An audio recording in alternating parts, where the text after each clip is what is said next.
There was a time when the world was so young. There had not yet been a sunrise. Close. Yeah. Could feel her. ما الذي يجمع بين مورفيد، كلارك وكيت بلانشيت؟ Were a huge part of my teenagerhood. It is over.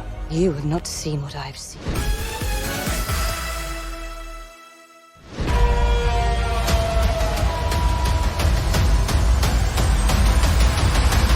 من بعد تشويق كبير وانتظار طويل بكل أنحاء العالم، إجا الوقت لانطلاق عرض المسلسل الجديد The Lord of the Rings The Rings of Power. هالمسلسل الضخم اللي بيرجع فينا بالزمن لآلاف السنين حياخد الفانز لعالم ثاني، عالم من الخيال الواسع الساحر، وحيخليهم يعيشوا قصة ممتعة جدا على مدة 8 حلقات بالجزء الأول منه. This could be the beginning of a new era. وتحديداً ب 2 سبتمبر حينعرض أول حلقتين من هالسيريز حصرياً على أمازون برايم فيديو. وطبعاً يتي بالعربي كان عنده الفرصة بمشاهدة هالحلقات قبل عرضه، وتحدثنا مع أهم أبطاله. Congratulations on the series. Thank you. Thank you. What was the most exciting aspect about taking your roles? To be magical. I mean, when you're an actor, I felt so lucky every time I've just been given a role and I'm like, I get to play a different person, but getting to play an elf is just beyond my wildest dreams, and getting to do all those fun things. For me, being a part of the world and being able to become a part of this, to be able to perform and live in the world in Middle Earth, but then also to join an amazing community of fans and people, because that's who we've made this show for, as well as people hopefully to bring new fans to it as well. وبهالعمل تشارلي بيلعب دور هالبراند، أما مورفيد فبتقدم دور جالادرييل يلي بتكون من مجموعة الألفز اللي خسرت أخوها بالحرب، ولهيك عندها مهمة بمحاربة الشرير المعروف باسم سايرون. His task is now mine. Speak your truth. You already know. Stand with me.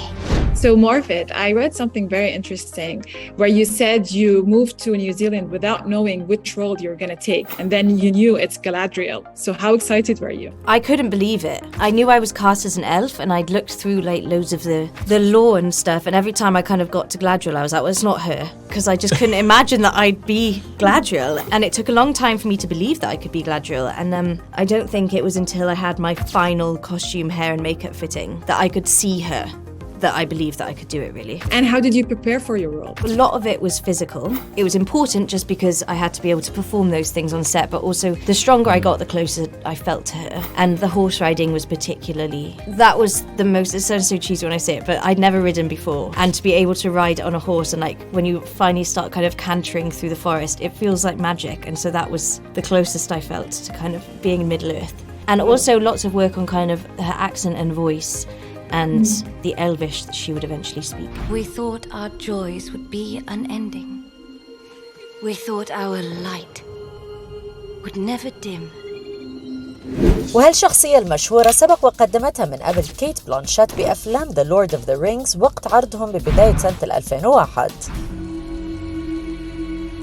Did you talk to Cate Blanchett about your role?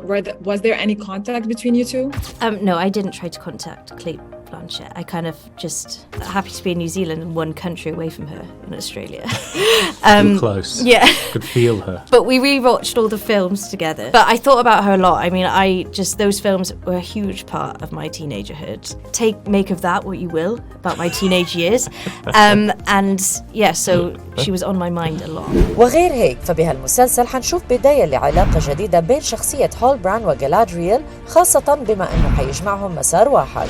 I think it certainly does evolve. That's a good word for it. When he meets her, I think she is a means of survival to him at first. I think you watch as it progresses, and she certainly makes him question a few things about his past and about where he's come from, and then resultantly about like where he's going to go in the future. He's kind of at a point in his life where he's leaving his past behind him and he's trying to start a new life. So she kind of throws a few curveballs in there for him, and it's almost a push and pull dynamic. He'll give a bit and then she'll give a bit, and then they're kind of back and forth.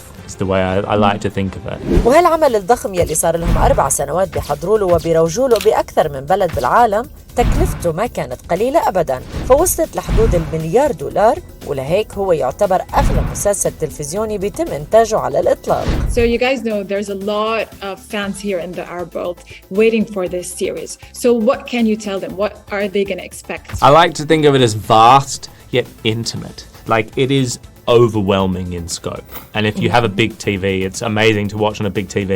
And while I hope people don't watch it on their iPhones on the train, if you choose and you can only watch it like that, then it's still amazing because of the relationships and the things we can all relate to in the show. It has stories of love and of friendship and of hope for the future matched with the fear of despair and the fear of an encroaching doom, I guess. It's quite bleak, but like... But yeah, you're right. And Tolkien, like, big and small is something that's explored a lot in Tolkien. I think that's in emotion and just scope and... People? Yeah, people. There's a lot of juxtaposition between them. Yeah. Big people and there's very small people.